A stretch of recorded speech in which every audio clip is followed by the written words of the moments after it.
Shalom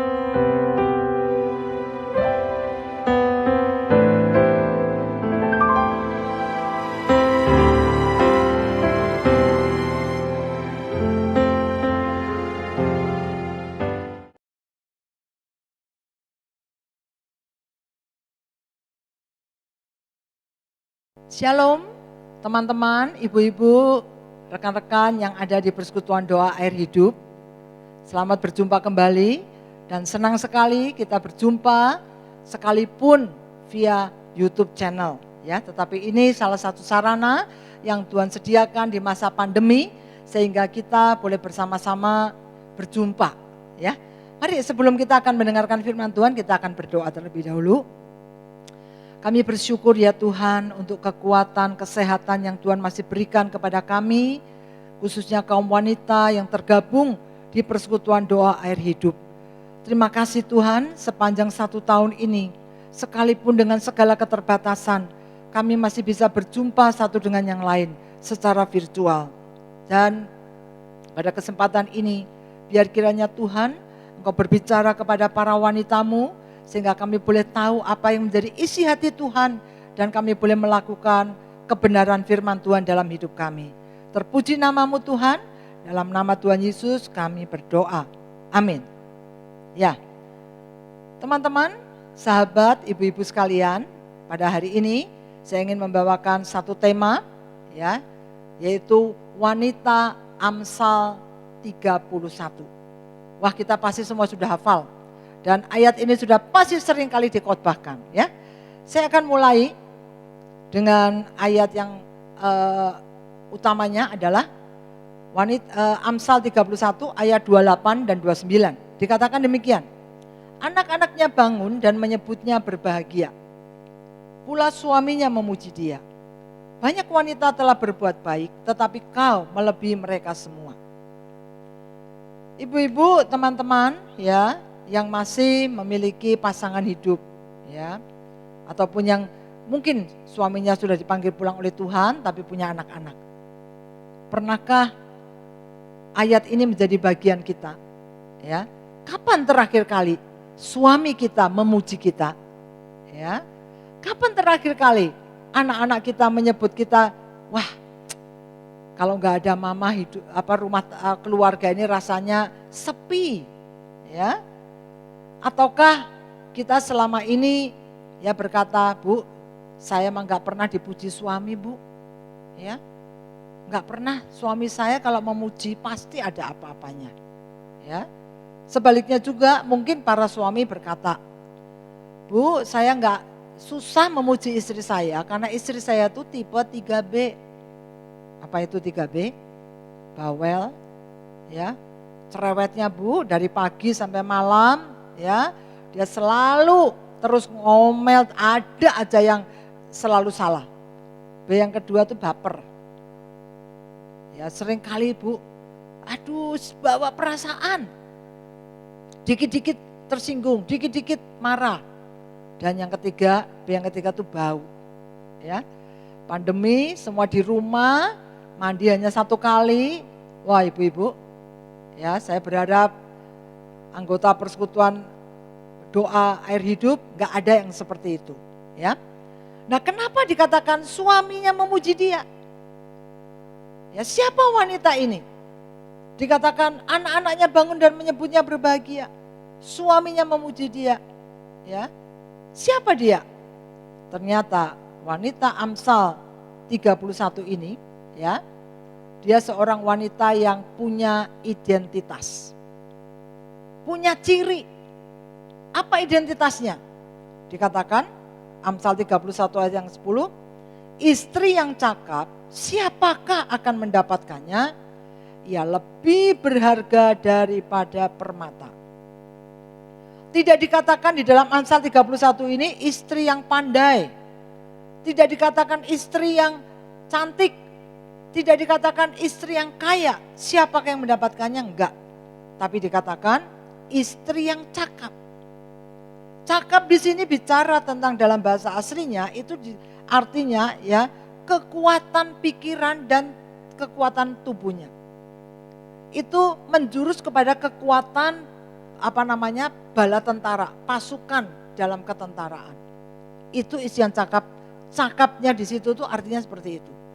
Jadi istri yang cakap itu identik di sini adalah istri yang tegas, kuat, dan berani. Apa yang jadi identitas kita, ibu-ibu sekalian, ya teman-teman sekalian? Bagaimana orang mengenal kita? Ketika orang tahu nama kita, apa yang langsung ada di benak orang itu? Ketika dia tahu nama kita, apakah dia akan melihat, oh dia mah ibu yang luar biasa, ya perkataannya membangun, ya suka menolong, ya? Ataukah begitu orang tahu nyebut nama kita, maka jangan telepon sama dia.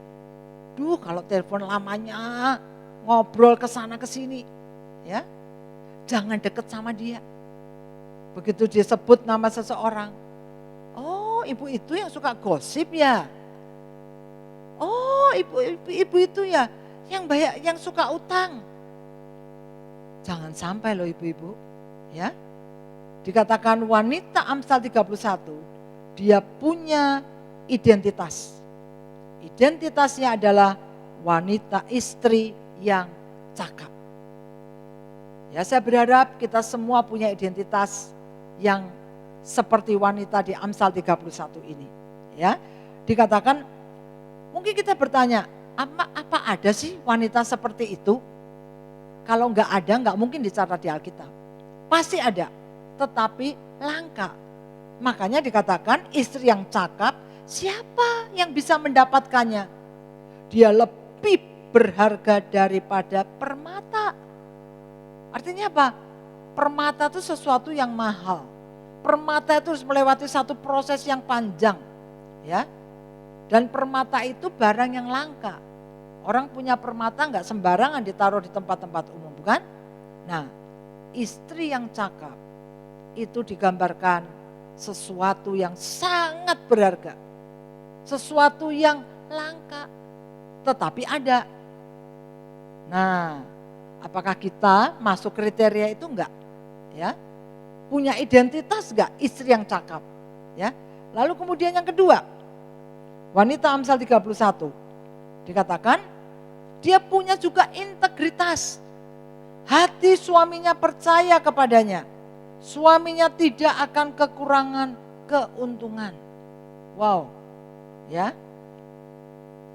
Apakah kita sebagai wanita, sebagai istri dipercaya enggak sama suami kita?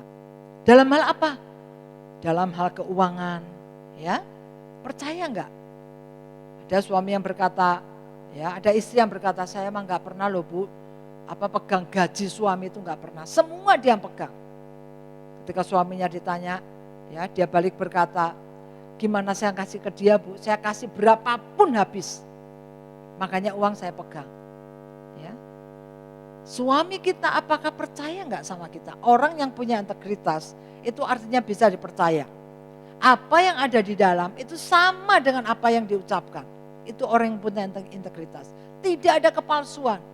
Ya. Orang yang punya integritas maka perkataannya pasti bisa dipercaya. Nah, istri wanita di dalam Amsal 31 dikatakan dia seorang yang punya integritas karena suaminya percaya kepadanya, ya. Kemudian yang ketiga, wanita Amsal 31, dia punya yang namanya itu totalitas. Nah, ya. Apa itu totalitas yang dia punya? Dikatakan di ayat 12, ia berbuat baik kepada suaminya dan tidak berbuat jahat sepanjang umurnya. Pakaiannya adalah kekuatan dan kemuliaan. Ia tertawa tentang hari depan.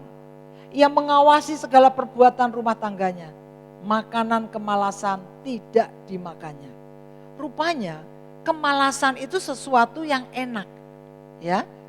Jadi Amsal ini mengatakan kalau orang malas itu diibaratkan makanan yang enak. Ya, orang yang punya karakter malas tuh. Tapi wanita Amsal 31 ini dikatakan dia tidak makan kemalasan. Ya. Dikatakan apa? Pakaiannya adalah kekuatan dan kemuliaan. dia tertawa tentang hari depan. Kenapa dia bisa tertawa tentang hari depan? Karena dia bukan seorang pemalas. Dia seorang wanita yang dikatakan dia berbuat baik kepada suaminya, tidak berbuat jahat sepanjang umurnya. Ya, kita nggak pernah tahu suaminya model seperti apa. Ya, tetapi wanita ini memberikan teladan kepada kita. Bagaimanapun karakter suaminya, dia dikatakan apa? Dia tetap berbuat baik. Bahkan suaminya dikatakan dalam ayat yang lainnya, suaminya dikenal di pintu gerbang. Ibu-ibu sekalian, ya, itu adalah karakter yang Tuhan mau. Sebagai seorang wanita istri, ya, apakah kita menjadi istri yang cakap? Apakah kita menjadi seorang istri yang punya totalitas sehingga kita saat ini bisa punya pakaian? Artinya apa? Yang kita kenakan setiap hari itu adalah optimisme, bukan pesimis. Sekalipun mungkin hari depan kita belum tahu. Sekalipun kesulitan dan kesukaran yang saat ini ada di depan kita, tetapi wanita ini dia bisa berkata, dia mempunyai pakaian, artinya apa? Dia mengenakan kekuatannya itu untuk menghadapi masa depan, hari depan. Dan dia hadapi itu dikatakan bukan dengan bersungut-sungut, ya, melihat kenyataan yang saat ini dihadapin, bukan. Dia katakan dia bisa tertawa tentang hari depan. Saya ingin bacakan seorang ibu, ya, yang punya totalitas yang luar biasa. Mungkin kita semua sudah pernah dengar kisahnya, yaitu Susanna Wesley. Dia seorang wanita yang melahirkan 19 orang anak, 9 meninggal, ya, dan salah satu anaknya itu hamil di luar nikah. Ya, dia memiliki pola asuh yang luar biasa dan disiplin yang tinggi serta kesabaran dan kasih. Dia mendidik dan mengajar setiap anaknya untuk memahami dan menghidupi kebenaran firman Tuhan. Selain mengatur waktu dan menjalankan perannya sebagai ibu rumah tangga, dia juga membantu suaminya mempersiapkan khotbah. Dia berusaha sendiri untuk mencukupkan kebutuhan keluarga dengan berladang, memelihara sapi, ayam yang menghasilkan telur, dan ternyata berkat Tuhan senantiasa cukup sehingga mereka tidak pernah kelaparan. Ya, dalam segala keterbatasan finansial yang mereka alami, dia tetap berjuang untuk mendidik dan membesarkan anak-anaknya. Apa yang dapat kita pelajari dari kehidupan Susanna Wesley? Ada 2 hal. Yang pertama, disiplin dan rutinitas. Susanna selalu menyusun jadwal harian dan segala yang dikerjakannya dengan seksama. Bangun tidur, belajar, makan, doa keluarga, waktu tidur, dan sebagainya. Dia melatih anak-anaknya dengan setia, menyediakan ruang belajar khusus untuk mengajar anak-anaknya 6 jam satu hari. Ibu, 1 tahun ini anak-anak kita semua sekolah di rumah. Berapa jam yang kita sisihkan untuk mengajar mereka setiap hari? Apakah kita cuek, ya? Kita yang berkata, udahlah nak, belajar sendiri, sekarang gampang, lihat cari aja di Google, pasti tahu jawabnya. Ataukah kita mendampingi mereka ketika mereka kesulitan dalam hal belajar, ya? Lalu kemudian dikatakan yang kedua, dia punya disiplin saat teduh, ya. Dalam keluarganya mereka pernah 2 kali mengalami kebakaran rumah yang hampir merenggut nyawa salah satu anaknya. Belum lagi masalah hutang yang melilit sehingga suaminya harus dipenjara. Namun itu semua tidak melemahkan iman dan perjuangannya sebagai seorang ibu dan istri pendeta dan kerinduannya untuk melayani Tuhan. 2 orang anaknya menjadi tokoh pendiri gereja, yaitu John Wesley dan Charles Wesley. John Wesley pendiri gereja Metodis dan Charles Wesley seorang musik gerejawi. Dia meninggal dalam usia 73 tahun, tetapi dia dikenang sebagai ibu yang memiliki peran dalam mengubah dunia. Wow, ya. Bagaimana kita dikenang? Ketika nanti kita sudah tinggalkan dunia ini, bagaimana orang mengenang kita? Apakah kita dikenang sebagai seorang ibu, ya, yang punya integritas, totalitas, ya, Dan yang keempat, apakah kita akan dikenang sebagai seorang ibu yang punya kreativitas?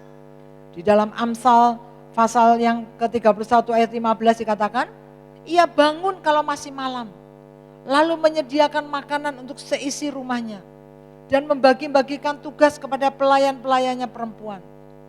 Dikatakan di dalam ayat 13, ia mencari bulu domba dan rami, dan senang bekerja dengan tangannya. Tangannya ditaruhnya pada jentera, jari-jarinya memegang pemintal. Ia tidak takut kepada salju untuk seisi rumahnya, karena seluruh isi rumahnya berpakaian rangkap. Semasa pandemi ini, ya, apakah kita punya kreativitas? Saya bersyukur, ya, saya melihat banyak istri yang selama pandemi ini punya kreativitas luar biasa, ya. Mungkin dulunya nggak pernah masak, nggak pernah jualan. Pandemi karena suami mungkin kena PHK, ya, maka istri dia ikut membantu pekerjaan suami dengan berjualan dan lain sebagainya. Saya punya seorang teman, ya, yang di masa pandemi ini dari seorang karyawan di salah satu perusahaan, ketika dia harus mengalami dirumahkan, maka dia mau berjualan makanan. Dan saya yakin itu banyak sekali, termasuk yang dialami oleh anak dan menantu saya, ibu-ibu sekalian. Ya, pandemi ketika mereka tidak lagi bisa bekerja, ya, karena menantu saya bekerjanya video syuting, ya, dan anak saya guru les, ya, selama pandemi dua-duanya jobless, tidak ada pernikahan, tidak ada meeting, ya.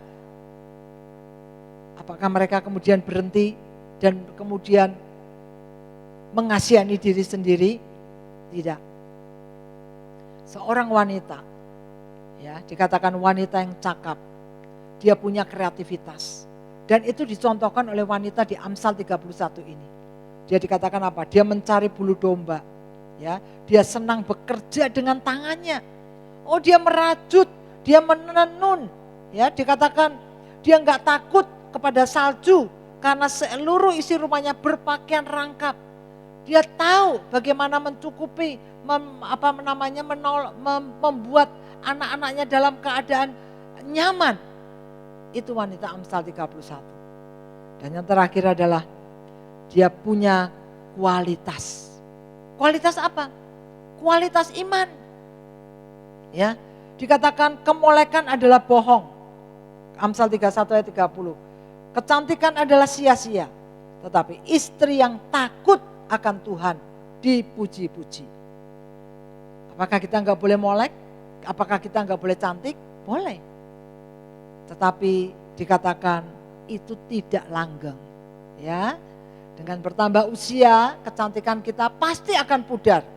Mau dioperasi berapa kali pun, ya, kalau kita umurnya sudah 80 tahun, maka kita harus siap menerima keriput, ya.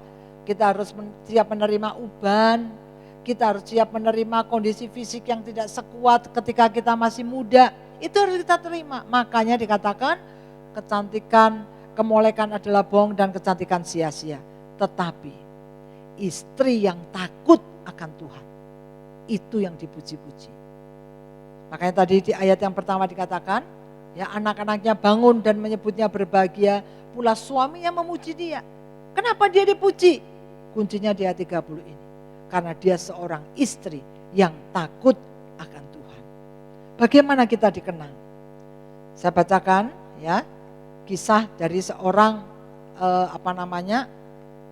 hamba Tuhan yang sangat terkenal.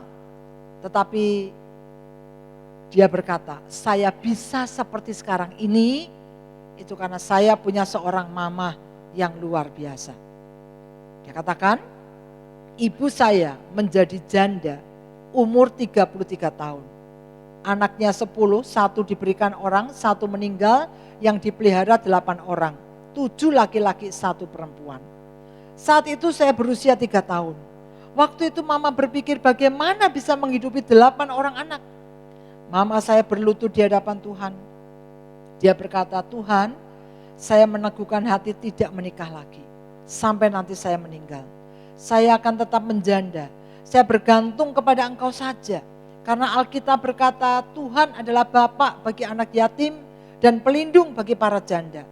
Saya mohon dua hal kepadamu ya Tuhan. Satu, janganlah membuat saya terlalu miskin sehingga saya mempermalukan namamu. Janganlah membuat saya terlalu kaya sehingga saya melupakan namamu. Ketika saya berusia 6 tahun, suatu hari pagi-pagi saya melihat ibu saya berlutut dan berdoa. Tuhanku Allahku, saya mohon Engkau memelihara anak-anakku. Engkau sudah berikan anak-anak kepadaku. Jadikanlah mereka orang yang berguna bagimu. Mereka miskin, mereka tidak punya apa-apa. Beri mereka iman, beri mereka kebijaksanaan, beri mereka semangat untuk berjuang. Ibu saya berkata, jika dompetmu kosong, itu bukan berarti engkau miskin. Tetapi jika hatimu tidak punya kebaikan, maka itulah kemiskinan yang sesungguhnya. Mama saya membesarkan kami.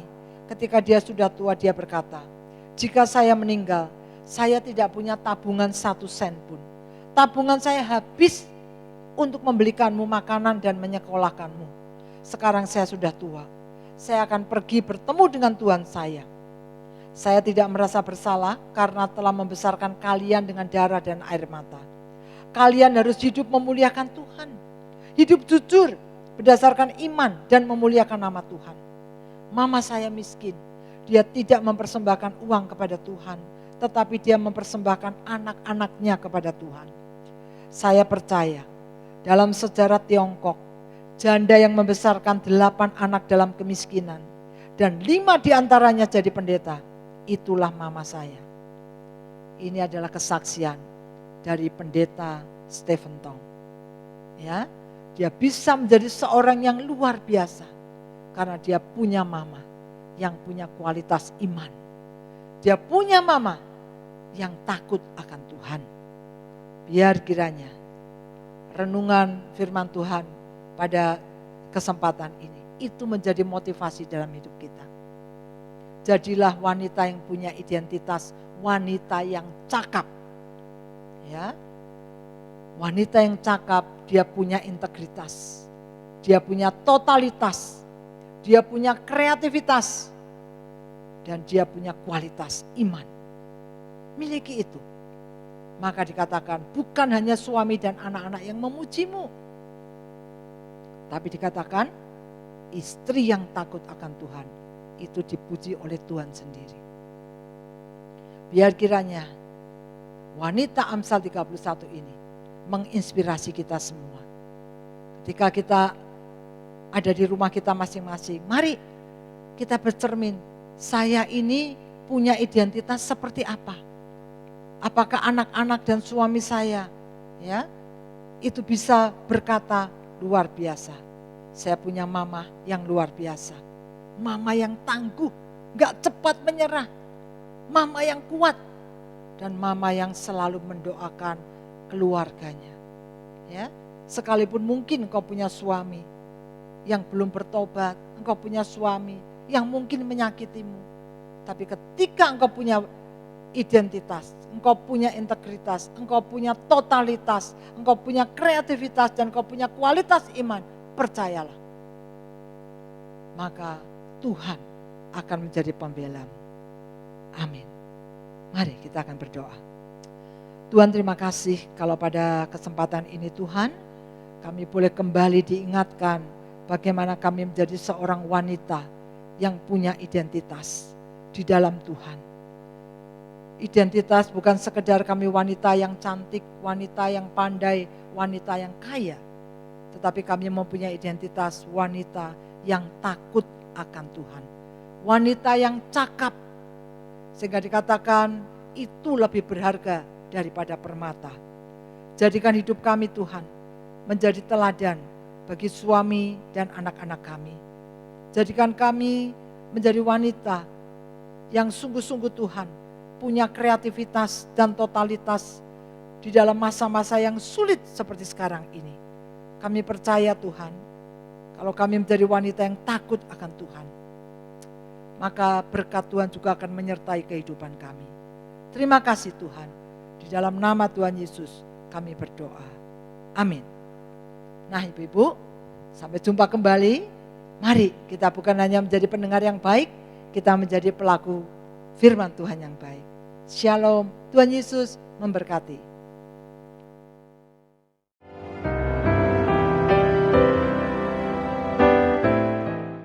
Yesus, ku bangga padamu, Kaulah harta kebanggaan hidupku, selamanya ku padamu, Kau segalanya di hidupku. Shalom ibu-ibu air hidup yang luar biasa dan dikasihi Tuhan. Pada kesempatan pagi yang luar biasa ini, saya mau menyaksikan bagaimana kasih Tuhan yang terjadi dalam hidup saya. Yaitu eksiden di mana 2 bulan yang lalu saya mengalami kemurahan Tuhan yang luar biasa. Seperti biasa, saya selalu kontak dengan anak saya yang di OC dan kita selalu sharing dan berbagi, termasuk pada saat anak saya down ataupun dia homesick. Jadi saya harus memberi kekuatan dan support karena masa pandemi ini tidak ada yang boleh memisahkan kita dengan kasih karunia Tuhan, baik itu sakit penyakit, masalah, bahkan kematian. Karena pandemi ini adalah masa penampian mana anak-anak Tuhan yang militan atau anak-anak Tuhan yang karbitan. Kejadian itu berlangsung pada tanggal 16 Maret 2021 di mana hari itu saya berniat untuk berbagi sembako karena pandemi ini banyak orang-orang yang membutuhkan karena perekonomian kita sempat goyang. Hari itu pada saat saya hendak pulang ke Lembang, saya memutuskan lewat Puncrut karena di samping waktunya lebih cepat karena tidak ada macet dan saya juga akan membagikan sembako kepada emang-emang yang jualan pisang. Pada saat saya lewat Puncrut, Bapak Ibu perlu ketahui bahwa Puncrut itu adalah jalanan yang sangat curam dan terjal. Jadi seringkali saya bilang bahwa kalau turun seolah-olah kita lihat jurang dan kalau naik terjal seolah-olah kita lihat langit. Pada saat itu juga dari kejauhan saya melihat ada bapak-bapak naik sepeda motor dengan sangat kencang tanpa helm. Karena saya perkirakan saya tidak harus berhenti karena cukup, tapi tanpa disangka di sebelahnya bapak-bapak yang naik sepeda motor itu ada sedan yang sama kencengnya. Akhirnya saya memutuskan untuk banting setir ke kiri dan saya menabrak batu. Akhirnya mobil saya terguling-guling-guling sampai akhirnya saya pingsan dalam kecelakaan itu. Ibu-ibu supaya bisa ngebayangin bagaimana eksiden yang saya alamin, nanti akan saya tampilkan kondisi mobil pada saat kecelakaan. Dimana pada saat kecelakaan itu saya dalam kondisi pingsan di dalam mobil dan barang-barang saya yang di dalam mobil itu kemungkinan besar bisa hilang.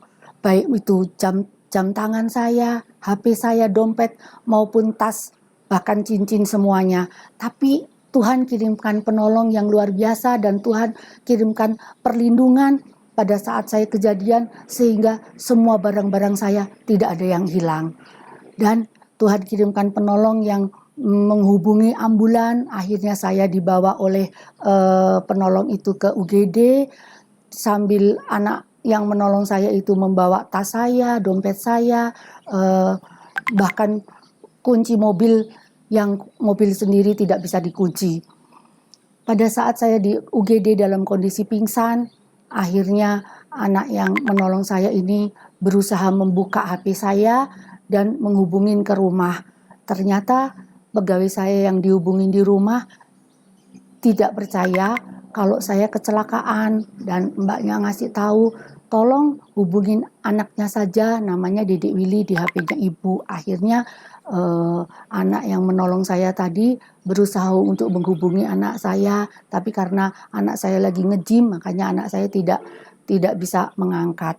Tapi setelah anak saya selesai dari gym, anak saya menghubungin HP saya, anak saya kaget karena yang menerima bukan saya, tetapi anak yang menolong saya. Akhirnya anak saya, loh ini siapa? Kok bukan mami saya? oh iya Mas, mamanya kecelakaan dan saat ini ada di UGD. Nggak mungkin, mama saya nggak mungkin kecelakaan. Eh, Kalau Mas nggak percaya, Mas datang aja ke Rumah Sakit Salamun. Tapi anak saya sebelum memutuskan untuk datang ke Rumah Sakit Salamun, anak saya telepon dulu ke rumah bahwa benar nggak ada orang yang menelpon, dan mbaknya bilang iya ada yang menelpon rumah bahwa mami kecelakaan. Akhirnya anak saya datang ke UGD dan mendapati saya dalam kondisi pingsan. Pada saat anak saya datang, saya semacam mendengar suara anak saya. Akhirnya saya bilang, dedek, dedek. Meskipun habis itu saya pingsan kembali, akhirnya anak saya menyampaikan kepada dokternya bahwa benar ini adalah mama saya yang kecelakaan. Tolong mama saya diberikan perawatan yang maksimal, jangan sampai terjadi ada apa-apa dengan mama saya. Pada saat saya di UGD, akhirnya saya di torak, saya di CT scan, saya di rongsen seluruh tubuh saya dari ujung rambut sampai ujung kaki. Jangan sampai ada sesuatu yang terjadi dalam diri saya. Akhirnya dalam kondisi di UGD, anak saya menghubungin suami saya bahwa saya kecelakaan dan sudah dibawa ke UGD, dan suami saya memberikan pengertian kepada anak saya untuk tenang dan supaya bisa menyelesaikan semuanya dengan baik. Pada saat anak saya menyelesaikan atau menungguin saya di UGD, ada bapak-bapak polisi yang datang memastikan apakah ini benar kecelakaan yang terjadi itu benar-benar saya.